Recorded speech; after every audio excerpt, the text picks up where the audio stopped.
It's all about truth. All of it. Every single thing. All boils down to the truth.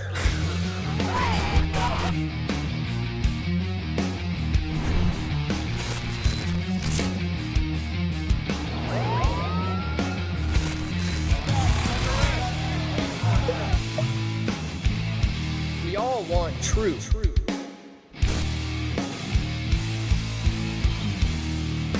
The truth will set you free.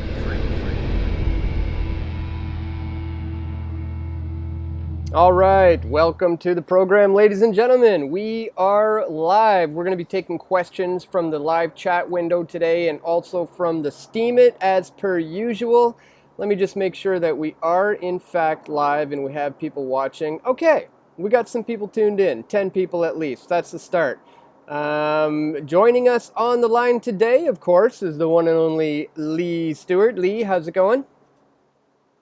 Pretty good. I'm excited. We got some exciting news or confirmation today of what we've been kind of speculating on for the past month or so. You actually broke the news of where Bilderberg was going to be found, and it was confirmed today. It was confirmed. So. Officially confirmed. It's going to be in Turin, Italy. I booked my tickets actually like a week ago or something like that. So I'm I'm officially now definitely gonna be there, and I'm glad I know now that it at least is in fact in Turin, and because it was in the air if it was gonna be in Venice or what. Let me share this out really quickly. I'm gonna post it to my steemit, and also if you guys can share the link, share it around on your Facebook, your Twitter, whatever you got to do, share the link, spread the message, let people know we are in fact live. We're going to be taking questions from the chat. Get your questions in now. I'll be scrolling through and we will be putting your questions up on the screen like you can see right here in the chat window.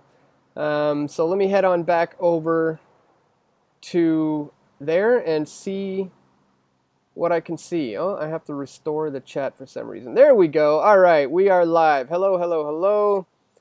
Run Sky Sing says hi. Josh says we're live. Vinny DeMarty, hello. Rika the Hopeful Voluntarius, always joining us. Great to see you. Laura says good to see you both. Good to see you in the chat window. Laura, Lightning Hammer, what's up? Oh yes, Sweden has got their representatives in the Bilderberg group. Yeah, that's for sure. This one in particular is going to be in Italy, and that is going to be interesting. I have never been to Italy. This is going to be my first time. Have you ever been, Leigh? I've never been, no. And I remember last time we were live, I was like, "How are the police there?" And I think they're pretty strict in Italy. So it's going to be interesting for sure. Well, if they're anything like they were in Germany, then I am screwed because I don't know if people remember, but when I was in Germany, I was a target of the police. They had me pegged. It's almost like they put my face up on their, in their briefing room in the mornings or something, because at one point I was detained trying to cover Bilderberg like 8 times in the period of about 20 hours or so. Police officers came right into my room. Me and Luke Rudowski were staying in a room and they barged right in, pushed him up against the wall, made me sit down on the bed as they rifled through all of our stuff. And I found out later that they totally broke the law. They're not allowed to just enter someone's hotel room, without getting a warrant or first asking permission or anything. You're actually paying for the room, so that makes it private property. Am I not mistaken? That's the thing, when we're traveling to these other countries covering these events, I mean, we always look up the laws beforehand going there, but you don't know every little detail about how every police officer conducts themselves in every little country when we go to these places. And so when they just barged into our room, we figured, oh, they must be allowed to do this here. But no, not the case at all. And then they told me, I don't know if people remember my coverage of the Bilderberg in Germany. They said I couldn't come within, I think it was 100 meters, maybe 1,000. But it was a significant distance from the hotel, which means I couldn't cover it at all. And we just totally ignored that that totally unjust order, and I continued to go cover it anyways, and they ended up just stopping me and detaining me time and time again. But that was one of the better Bilderbergs. We ended up getting a whole bunch of Bilderbergers on the record speaking at the airport. We ended up catching them as they were getting off their planes, heading into their marked Bilderberg cars, and got in a bunch of good questions. Got a lot of good conversations. Bill Marneau, Canada's finance minister, ran from me. Basically, he was pretty afraid of any questions. So that was fun. So that's obviously, the hope of going to these things is to get some answers about, some of the things that are on the agenda, but also to point out the discrepancies in the official participants list, because, nowadays they're forced to be open and somewhat transparent. They forced to create a website called bilderbergmeetings.org, basically hiding in plain view, but they can't ignore the attention we've been putting on them for decades now. I've been covering Bilderberg probably for 15 years, but I went to the first one like around 12 years ago. So yeah, they really can't ignore it anymore. And I think me and my friend Luke Radowski and a few others they probably got our number now. In fact, last time we sat down at the bar, and the head of security comes up to me and Luke and Jeff Berwick, and he says, "How you guys doing? I just wanted to introduce myself. I'm the head of security here. I know who you are. I just wanted you to know who I am."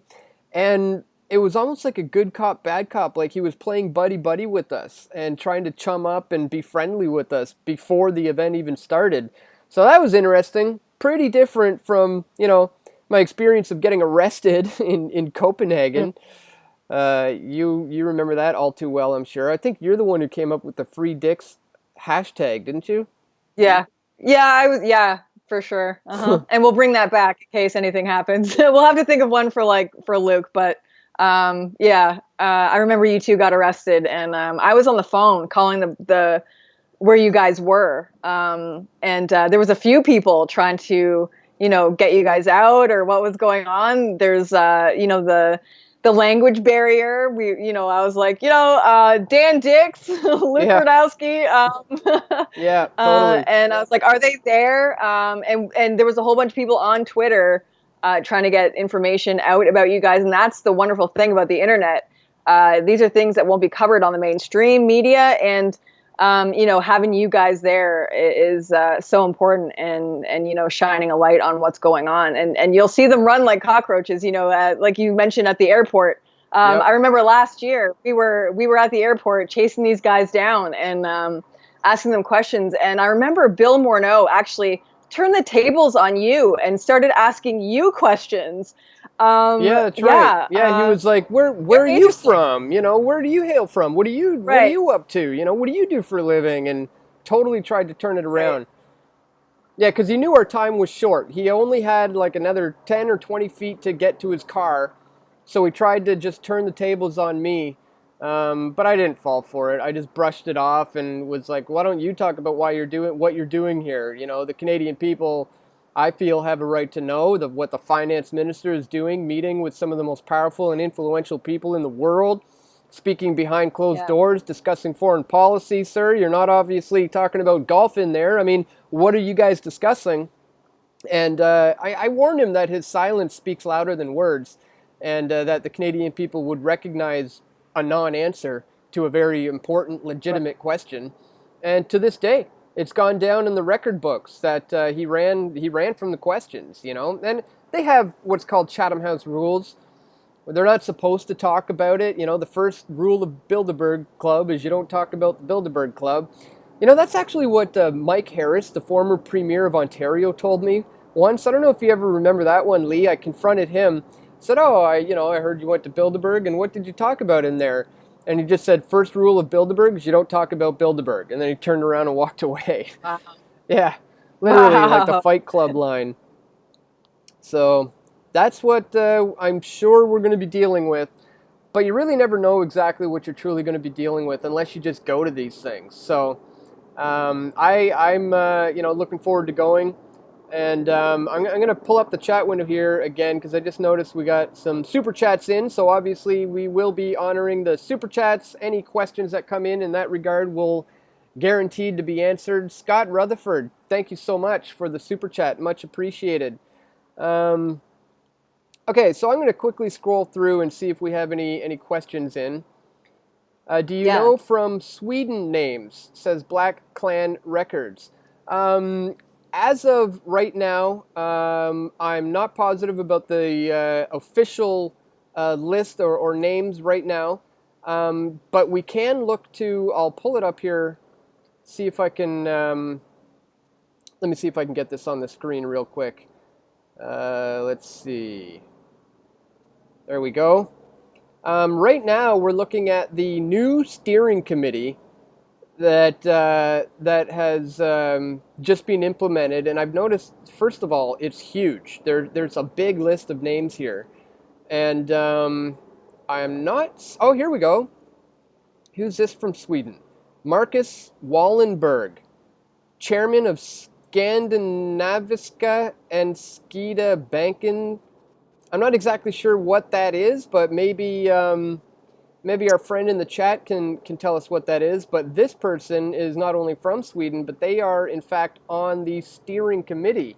And for those of you who don't know, the steering committee of Bilderberg are the ones who set the pace. They set the agendas. They invite the invitees. They are really the meat and potatoes behind Bilderberg.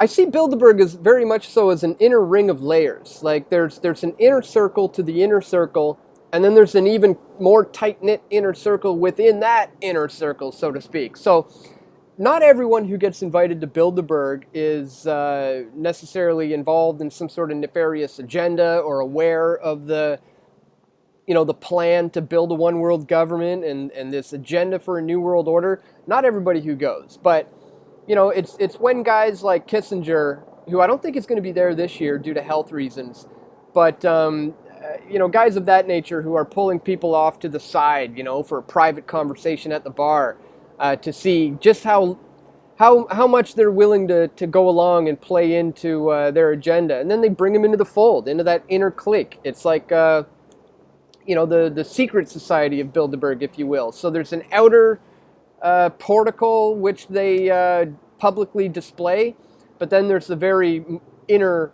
key inner circle which goes on the inside, which is something I often try to expose. Right. Hopefully you can contact with that journalist from Italy that you interviewed last year. I really want you to reconnect to talk about. Maybe he's invited again this year. Who knows? Yeah. Mario. He seems to wanted. Yeah, I can't remember his name. I got it. I should try to pull that up. But yes, he was an Italian journalist who I had a pretty long conversation with at the airport. He was making fun of my sandals. But yeah, I have spoken with him over email, and so I'm still got to reach out to him. I guess I got to do that soon. It's coming up in what, 12 days or something like that. So it's getting pretty close. Mm-hmm. So yeah, maybe the time to reach out to him is now, and we'll see if we can set up some kind of formal discussion. All right, gonna head on back over to the chat, make sure we're not missing any questions here. And bear with me, guys. I gotta scroll back up to get through all of these comments, and then we'll see if we can find any questions. I hope that answered your question, Black Clan Records, about the Swedish attendee who's going to be on who is on the steering committee. Laura says, take a hidden camera with you. There's a lot of people. Yeah, there's a lot of people, too, that attend the Bilderberg meeting that aren't even on the list as well. That's been a thing of the past where we've noticed people have attended the Bilderberg meeting that aren't on the list that was released. It's almost like they go in secret behind closed doors. Yeah, absolutely. Yeah, that happens all the time. And, those are obviously the people you want to pay attention to. Those are, if they're not on the participants list publicly, it's got to be a legitimate reason for that. I mean, they're hiding something there. So, that's why we're there armed with the greatest weapon we have in this information war, the camera, and we document these things. Somebody in the chat mentioned, Laura said we should bring hidden cameras. That's a great idea. I do that. I have done that in the past, and it's come in really handy before. I had a pen cam once that I had in my shirt, and I questioned. I think his last name was Wahlberg. He's a billionaire banker. He was on the steering committee at the time, and I got footage of him on my pen cam that turned out really good. And I ended up just uploading all the footage from my phone. But funny enough, I was recording with my phone like this as I'm walking with him, and I said, "Can I ask you, sir, about what's going on at Bilderberg?" And he was willing to engage with me. He was like, "Oh, yeah, if you turn the phone off." And I was like, "Oh, okay, there, it's off." And he's like, "Well, show me. How do I know? How do I know that it's off?" So I showed him, and I'm pressing the button. You see, recording, not recording. Now it's recording, and now it's not recording. And then he's like, "Okay," and then boom, I secretly hit it again, so that I was recording. And then I walked with the guy holding my phone, to my side and captured the entire conversation. And it was really, really, really interesting conversation. He kind of was like, there's no nefarious, conspiracy here. And I said, "Well, sir, obviously you would understand why people would lead to that conclusion when there's no minutes of the meetings printed, there's no documentation. This has been secretive since 1954. Press are in there, yet the press doesn't report on it other than people who are hanging out on the outside of the building. I mean, all we're left to do is speculate, sir. So, of course, certain conspiracy theories, as you call them, may arise. But our concerns are just and founded on something very real and serious." And he pretty much just brushed it off. But a lot of the times, these guys, their non-answers speak louder than words. It shows their guilt sometimes. Right. Try to get rid of the sun glare. There we go. Okay, I need to check my steemit chat real quick and make sure we don't have any questions coming in there. Again, if you guys are new to steemit, check it out, steemit.com, steemit.com. You can find me there, steemit.com/@pressfortruth. You can find Leigh there, steemit.com/@LeighStewie. And we both post there regularly, and it's a fantastic way to combat censorship and to get around that whole censorship issue by putting your posts on the blockchain, because it works off of the Steemit blockchain. So once it's there for good. It's not going away. Yeah, and and not only that, they pay you in a cryptocurrency called Steem dollars, which I've been collecting and trading and selling and trading in for Bitcoin sometimes, trading in for straight up fiat, cash sent to my bank account. It's really been something. It's supplemented the income that I've lost from the YouTube adpocalypse, and I've managed to continue to survive as a media outlet, doing this 100% full time. I've managed to continue because of Steemit and DTube. It's been pretty awesome. Now, I don't see any questions coming in there yet, but I'm sure that will change soon enough.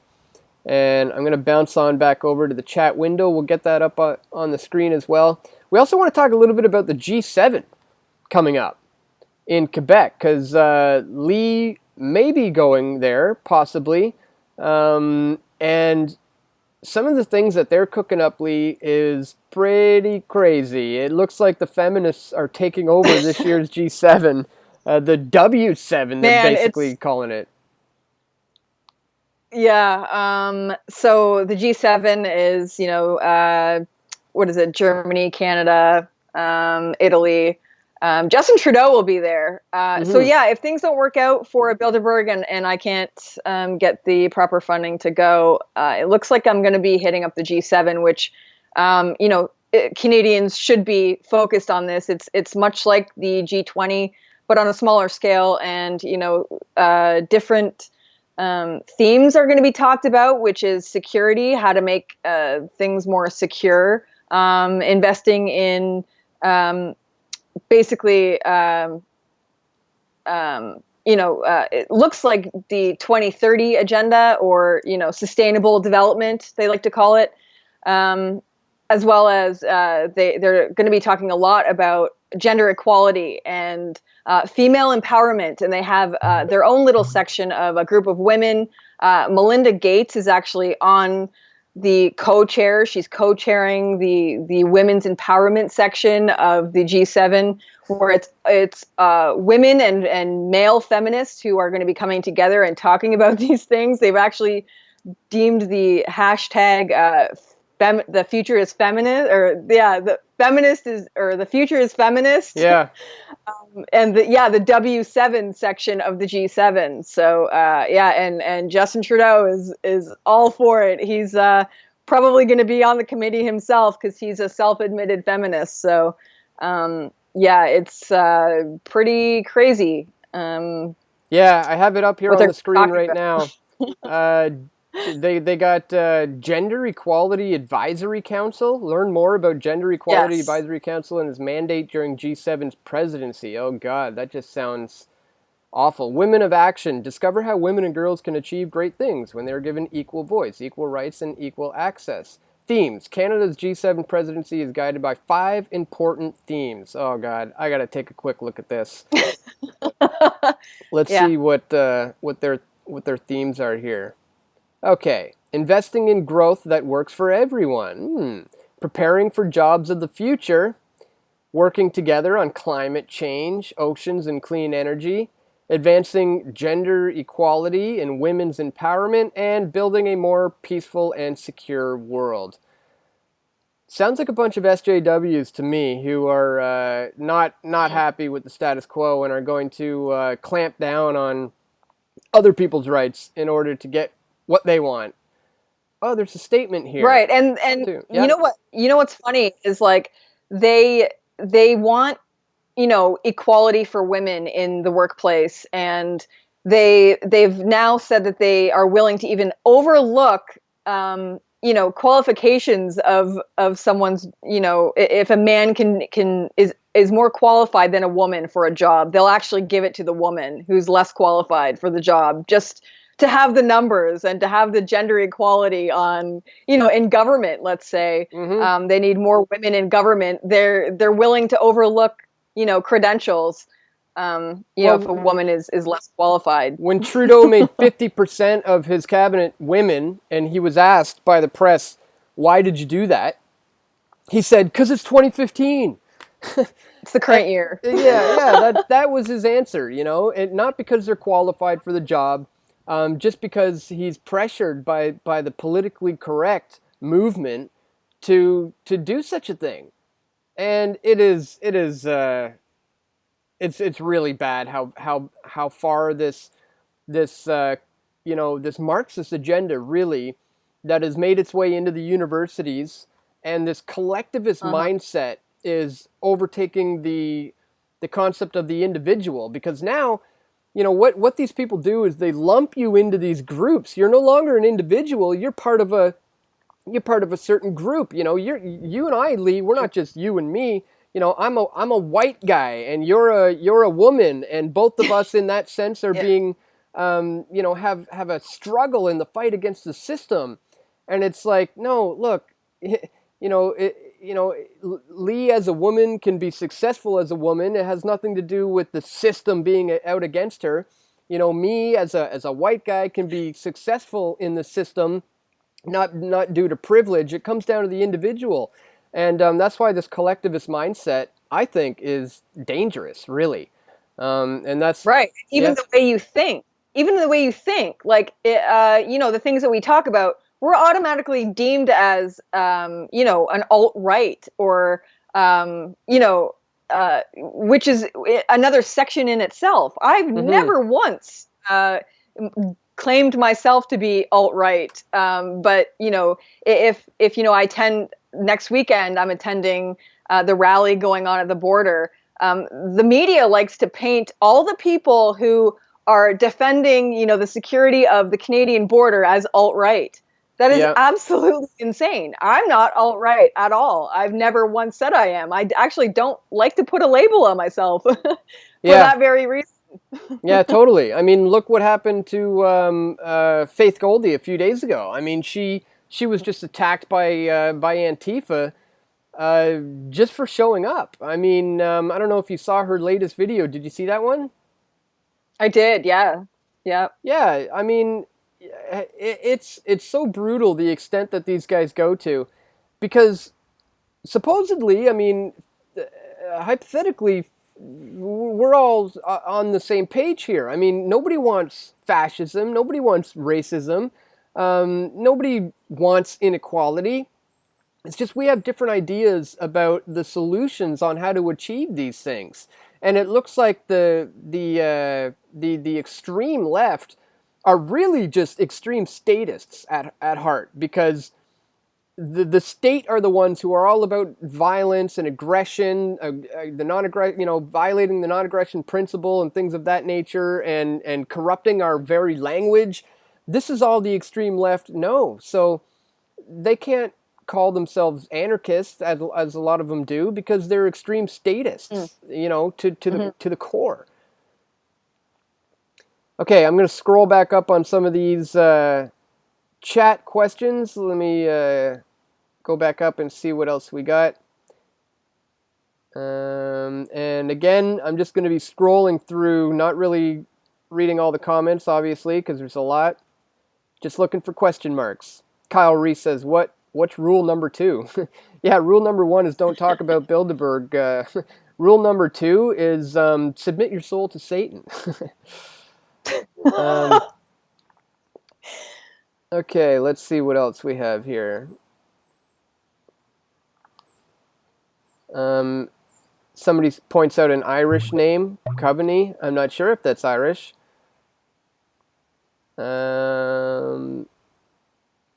Let's see what else we got. Dan, we should go to G30. The banksters Bilderberg. Says the economic truth. Hey, how's it going, economic truth? Yeah. I mean, I think, as more and more meetings like Bilderberg get exposed by those of us in the independent media, they're obviously just going to create even more new secretive societies and secret groups to meet in secret. Don't forget, Bilderberg's been meeting since 1954. It wasn't Mm. until the, 80s, 90s until people really started cracking down on them. It took quite a long time before it really caught on. Thanks to the work of trailblazers like Jim Tucker and guys like that. The late great. Okay, let's see what else we got. What can Ronald Petra says, what can the general public do to get tough, important questions answered by our parliamentary members in Bilderberg? It's tough. You're not going to get any answers. Well, you may, but it's worth a shot going to Bilderberg. But what you need to do is keep track of who is on the participants list, and if you find out that it is somebody from your hometown, a good way to do it to get the real answers is to wait until the dust has settled from Bilderberg, so to speak, and they get back to their hometown and they get back into the regular flow of their business life, and then you figure out how to find them there. Go find them at their place of business and hang out front their office space, and that's when you might get in some real questions. You can try writing them letters and things of that nature. Sometimes they might answer back. Not too likely, though. So in my experience, the Mm. best way to do it is to get it off the cuff on the street, and not necessarily during Bilderberg, because they're under pretty strict rule not to talk about it at that time. But you get them off the grounds in another country, in their home country, you have a better chance of getting some answers out of them. So yeah, great question. I would say pay attention to the participants list and wait till they get home, and then hit them up when they get home.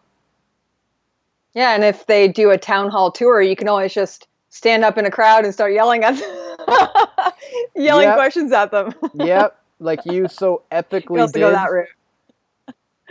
Ron Yeah, I Paul would do was it on again too. InfoWars today talking about the Federal Reserve. I actually have an interview with Ron Paul myself coming up on Tuesday. I'm going to be interviewing Dr. Paul. So I don't even know what I'm going to interview him about yet. I set up the interview, and they told me the next available time is Tuesday the 29th.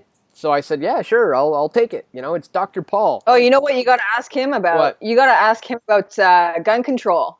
I think that's a good topic to talk to him about That's is a good gun idea. control. I was trying to narrow Yeah. it down. You know, do I want to talk about, Israel and Syria? Do I want to talk about Iran? He's so good on foreign policy. Mm. Do I want to get into, the economy? I mean, last time I saw him was in Acapulco. We both shared a stage speaking at the annual Anarchapulco conference. And he said in his speech that we need to move not towards just smaller government, but to the point, and he used these words, to the point of getting to zilch.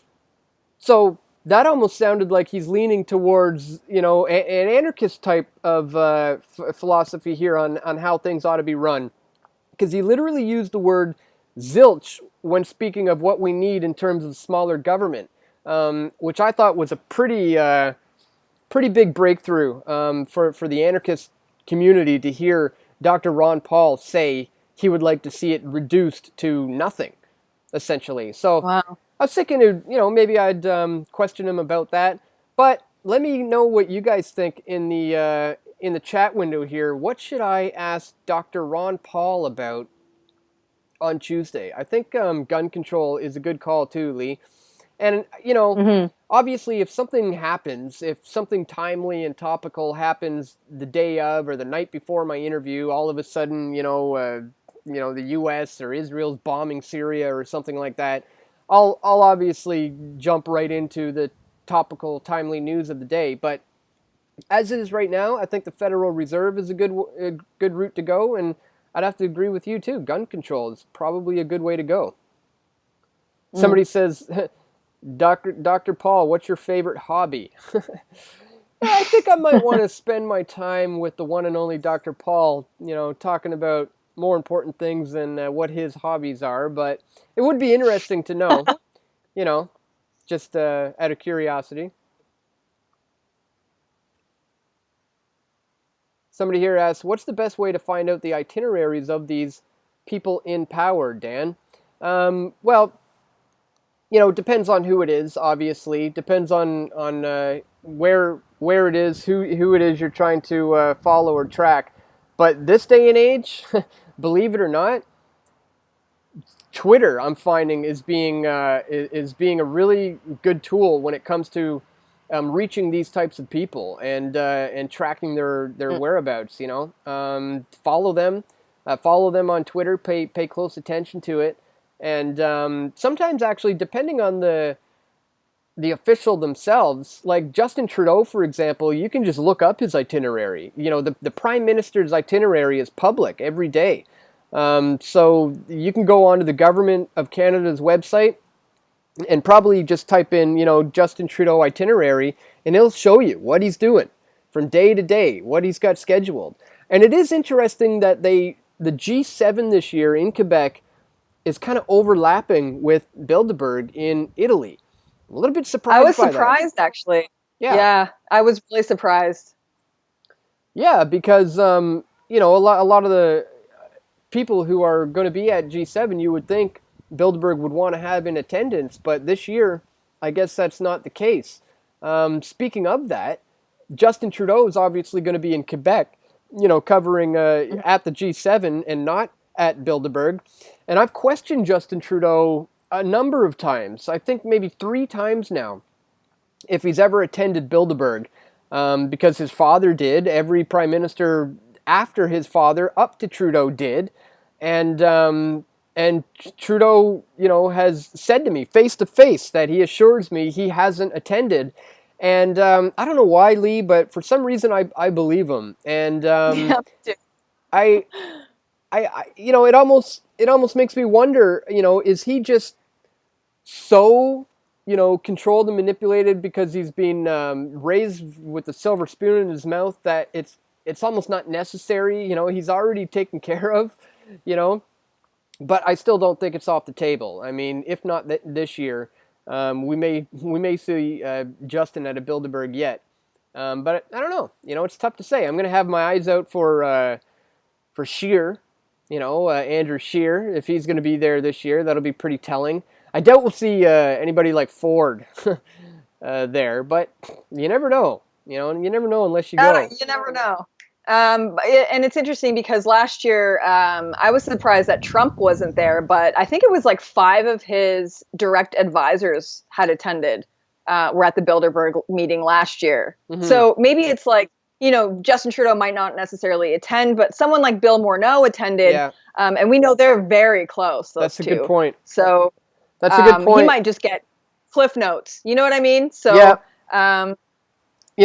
Even though these two meetings are overlapping, I think they're going to be getting cliff notes. Whoever might get emails or whatever it is. Chatham House rules are not allowed to talk about it. So it's the same we'll case see. with the Rothschild banking dynasty. I mean, they don't appear in person at these meetings, but they have representatives. There's always a Rothschild representative at Bilderberg, and the names may change, but certainly their representatives are always there, guaranteed, 100% of the time.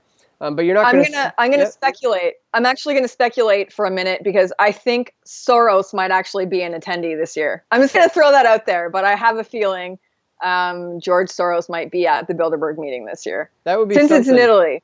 Yeah, that would be something. Yeah. To see him, get footage of him going in there. I just noticed somebody here, Drumstick74 asks, Dan, ask Ron Paul about the Rothschilds and if he thinks they will remain the hidden power that they are today. That is a great question to ask Dr. Ron Paul. I would really love to hear what he would have to say about the Rothschild banking dynasty and their current reign of power today and where he sees that going in the foreseeable future. Are they going to remain at the top? Because, I think we're in a really crucial, fundamental fork in the road type of juncture here, where the old world is dying out. The Rothschilds are really old. David Rockefeller just croaked. Henry Kissinger is going to croak soon. The Queen is going to croak soon. We're going to have a King of England soon. I mean, the Rothschilds. Some of the older ones. Jacob. These guys are all in their 90s. All these people I've mentioned. Soros is getting up there. And it's the new generation who's about to take that torch that's going to be passed down and who are going to take the reins of power. And I think a lot of them are just like just drooling at the mouth. They just can't wait to take in for their time to shine and their time to reign. And the scary part about that is these guys haven't experienced world wars like their fathers did, and so they're going to be a little quicker to pull the trigger on some major earth-shaking events, in order to gain the order out of the chaos that is their parents' modus operandi. So I think we're in for a major shift in the next 10 years for sure. Next 5 to 10 years. Going to be major changes in how the game is played, because it's going to be new people running the show. New in a sense that look at Alex Soros, for example, the son of George Soros. Yep. It's really just the old world being passed on to the new. He's being trained, molded, and shaped into how to do what his father did, and he's going to carry on, carry on the torch, the eternal flame. I've actually been keeping a close eye on him. I have him on Instagram and Yeah, Twitter. I follow him on Twitter. He just graduated from Berkeley with honors. I saw that. Yeah, and he does a lot of traveling to Europe. So that's why I was speculating that either maybe it's him that's going to attend Bilderberg. I just have a weird feeling that we're going to see the Soros family in a Bilderberg meeting in the very near future, whether it's like this year or next year. Because I actually just read an article that George Soros he's said he's going to start coming out and trading in crypto, Yeah, because yeah, did you see that article? I saw it. I actually saw. I'm also following Alex Soros's Instagram, and he did a story, a live story of the moment that his father said that, and I captured it, and I saved it on Nice. video. So I don't, I Yeah, that was have. back in January. Yeah, yeah. So I have Yeah, video of it. Pretty sure I put it out on nice. YouTube. I don't recall what the video is called now, but you just search George Soros in the search feature of my YouTube channel, and you'll find it, I'm sure. But I have the not just written article words. I have the audio and the video of Soros saying it. That a lot of the people are going to be getting into. They're going to flood towards things like Bitcoin, Yeah. alluding to even himself. I So have a that's feeling that's going to be one of the topics. I'm wondering if cryptocurrencies is going to be one of the topics at Bilderberg. That's why I said Soros and what he said this year in yeah. January, talking about it. So Well, Peter Thiel, I'm just speculating, but Peter Thiel, who is on the steering committee now, is heavily invested in Bitcoin.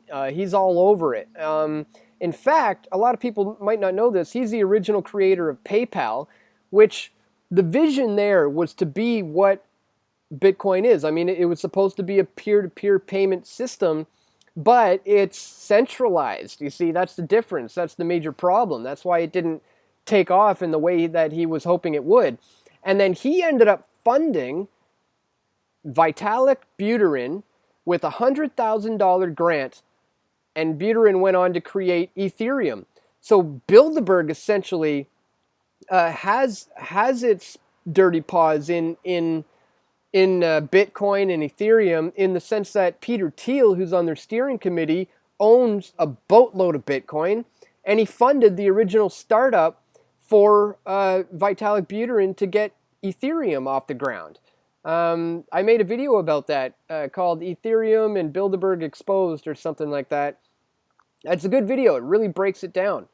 So yeah, I do think cryptocurrencies are certainly going to be on the agenda, because they want to create a one world global digital currency that is heavily centralized by the centralized bankers. You see, um, the ones like Bitcoin and Monero and Dash, all these things, they are a major problem for the global elite right now, because they remove the need for any government, the need for any kind of a central bank to be involved, and they need to figure out how to squash all of those, and out of the ashes of that, the phoenix that will rise in their minds is going to be the one world digital currency, the mark of the beast, if you will, that the Bible speaks of. I think, yeah, that's definitely going to be on the topic of discussion, because we're heading down that road, and I mean, we're almost there. It could come And I overnight. even saw this year, when tax time came around, they were threatening people. The government was threatening people who were trading in cryptocurrency as well as Bitcoin and stuff like that. That they were, potentially going to go to jail because they weren't paying taxes on their cryptocurrency. So they're trying to like fear people, the whole fear mongering thing, and they do want their dirty paws in crypto. It scares the crap out of them because, I mean, you essentially you could not pay taxes on your cryptocurrency. I mean, if Yeah, you really wanted to. and people, So yeah, yeah, they don't like it at all. people often ask me, but if they really wanted to, shut it down, they could get rid of all your crypto by killing the internet. And my answer often to that is, well, if they go that route, the last thing you're going to be worried about is your Bitcoin wallet. All right, Yeah. if they shut off the internet, the implications of that are so grand. You're going to be kicking the zombies at your front door. Forget about your Bitcoin wallet. So yeah, that at this Well, and stage, that's why it's important to diversify as well. It's important to diversify. There's gold, silver. You know, you don't want to put all your money in cryptocurrency. That's a bad idea for yeah, sure. absolutely. It's good to have something that's physically tangible that you can trade with in your hands. And gold and silver, I'm a huge, huge supporter of. Big fan of holding gold and silver. I think that is really important too. That's what I've done, you know, to diversify my portfolio. I've put a little bit into gold, a little bit into silver, and then a little bit into cryptos. And you know, I do like the crypto though. You know, being able to trade and buy and do things off the grid essentially, depending on what cryptos you use. You can do it anonymously with a number of them, like Dash, for instance, is a great way to send money to somebody else anonymously.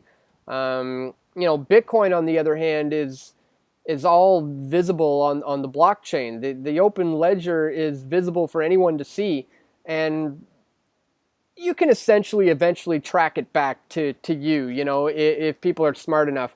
But there's other ones out there like Dash and Monero and a few others where they've gotten around that. So really, really interesting times we're in when it comes to the economy. And maybe that is what I should focus on with Ron Paul on Tuesday, you know, just the emerging of cryptocurrencies. What does the Fed think about cryptocurrencies? What do the Rothschilds feel about this? And where does he see this going? Especially as a Christian man, you know, who I assume understands biblical prophecy and things of that nature. How does he see this, you know, playing out? That's probably a good way to go. I might in fact do that, but we'll see. Okay, I'm going to quickly check the steemit once more, and let me just go over there and refresh that, see if we got any questions coming in there, and then we may have to wrap this one up a little bit early, guys. I am actually getting ready to head into Vancouver. I'm going to shoot another video today. I'm going to do my classic Bilderberg streeters.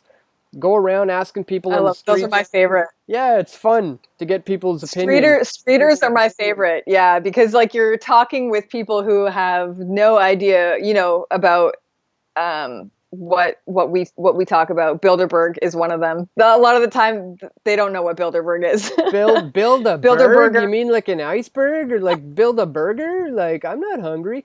Yeah, you get all kinds of crazy responses. Sometimes you get some people who know what it is.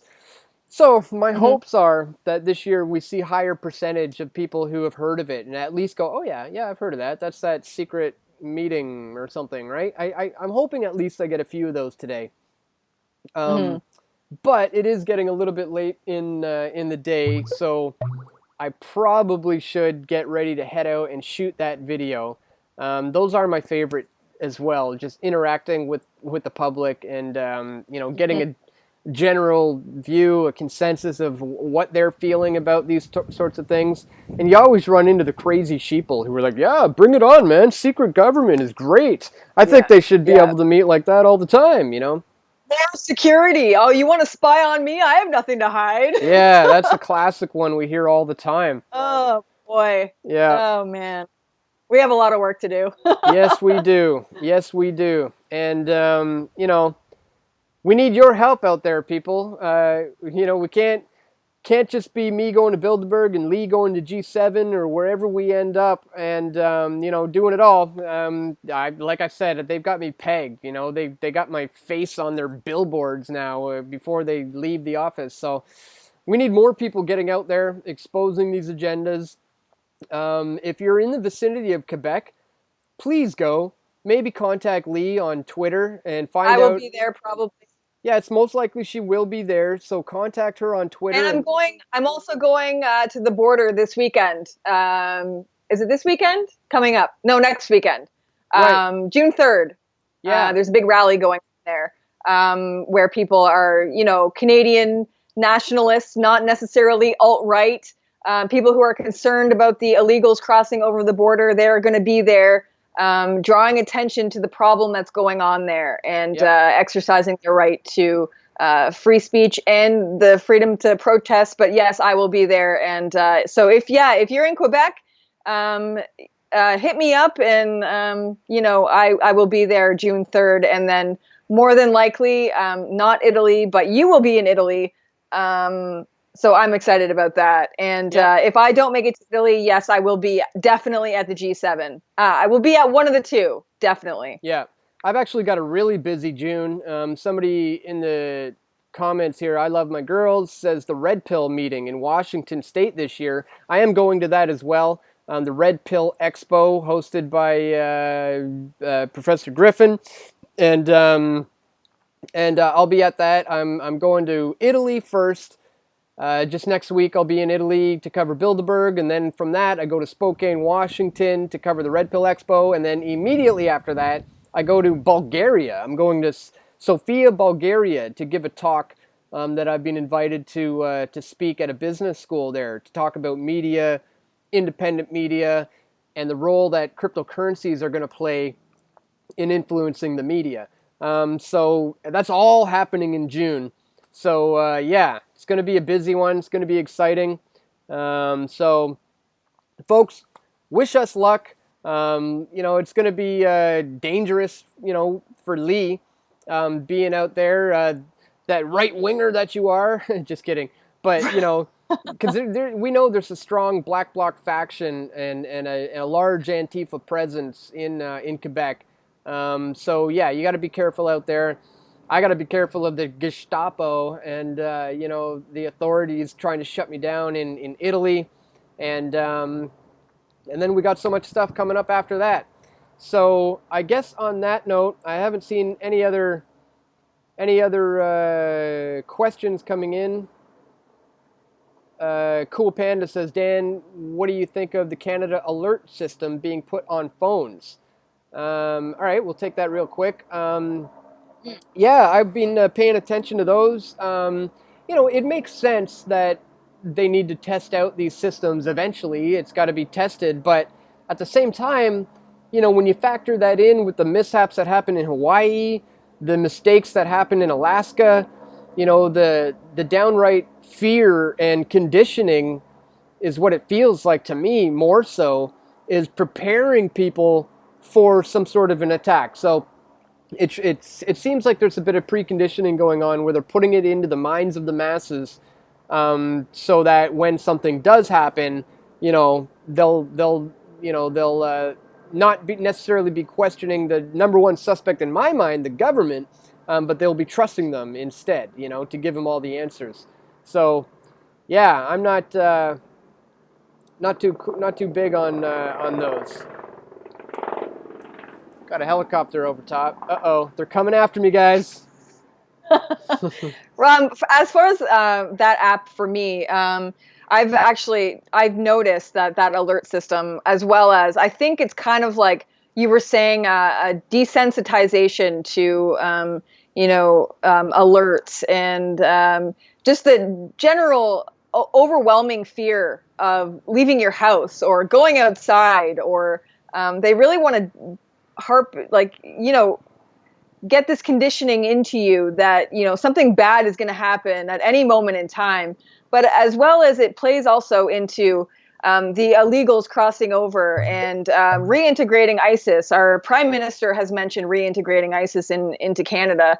And the alert system, and I noticed Toronto has now implemented a if you see something, say something. If you the app now that you can download, as helping the police. If you see a criminal walking down the street, you can just use this app to text the police automatically. So I think they are definitely gearing up for something. I just don't know what it is.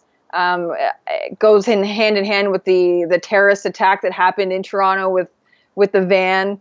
Yeah. I think that there's a lot of conditioning going on, and they want people to be in fear. I've noticed blockades going up in certain parts where I live that are high traffic volumes of people walking on sidewalks. They've built blockades for people now that they can't get onto the sidewalk if they wanted to, drive in a van. Mm-hmm. We're slowly looking like a European country like Germany or like France. The whole, just those blockades being there is a gentle reminder that these things do go on, and they want you to be fear. They want the fear mongering happening because it's easier to control you when you're afraid. Yeah. So just keep in mind that enjoy your summer, and don't give in to the fear. Leave your house, get outside, and don't let these things kind of hunker down on you, because they can be quite depressing. Absolutely. So don't let them affect you. Try not to, anyway. And on that note, check out our video, Conditioning Canadians for the War on Terror. I've made this one probably a good 4 years ago now, maybe longer. But I put a lot of time into putting that one together, and it's still really important to this day. So folks, type into YouTube, Conditioning Canadians for the War on Terror, and give that one a watch, and you'll see exactly how this is done, and what me and Leigh are warning about and talking about in that regard. So on that note, we've been going, let's see, just about an hour. So I think it's time to call it. I got to head into Vancouver, shoot these streeter videos. So we're going to get those ones up. Again, I want to encourage people, if you appreciate the work that we're doing here, if you like it, check out the links in the description. You should be able to see in there where you can join us on Patreon. You can donate, you can contribute Bitcoin, you can contribute other cryptocurrencies. In fact, I think I have a QR code I can put on the screen right there. If you do have a Bitcoin wallet, a Bitcoin account, go ahead and scan that right there, and you should be able to deposit some Bitcoin. And of course, it's greatly appreciated, as myself and Leigh are going to be putting ourselves on the line, and putting our wallet on the line. I've got to travel to Italy. That costs money to cover Bilderberg. Leigh's going to be traveling to Quebec, and we're going to be live streaming from these places using our data. This is all, we don't have the corporate funding and the backing that the big major conglomerate mainstream news stations have. All we have is you guys, the viewers. So if you do appreciate the work, please check the links in the description to find out how you can contribute, and it'll be greatly appreciated. We need to get Leigh a better camera and a new mic, so she's all set to go. So donations will be going towards that, and our travel costs and data costs and equipment upkeep and all things of that nature. So on that note, Leigh, thank you again for tuning in. Maybe we can make this a regular Wednesday thing. I've done it the last few Wednesdays, so I'm down for that. I'm sure people in the chat are as well. Thank you everyone for joining us here in the chat today. Great questions, great conversation. Stay tuned for my interview with Dr. Ron Paul coming up on Tuesday. I'll probably have that posted by Tuesday night or Wednesday. And other than that, I guess that's it. You take care, Leigh. Thanks again for joining us. You too. And have fun. Yes, you too. All right. Thanks for tuning in, everybody. Keep fighting the good fight. Thanks, everyone. We'll see you next Thanks. time.